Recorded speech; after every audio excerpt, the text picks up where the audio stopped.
How's it going? In this video I'm going to show you how to delete downloads on Android.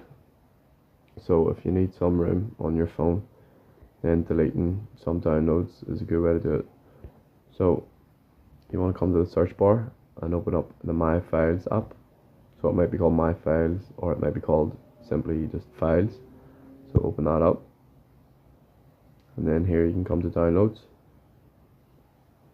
and this will show you a list of all your downloads. So you find whatever you want to delete and you press it and hold it, and as you can see at the bottom, this menu comes up, and then you press delete, and this will move it to the recycle bin.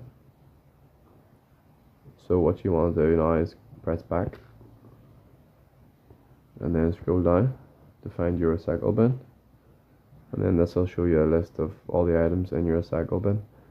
So you can do it one by one by pressing it, hold it, and then deleting it, and as you can see, it'll permanently delete one file.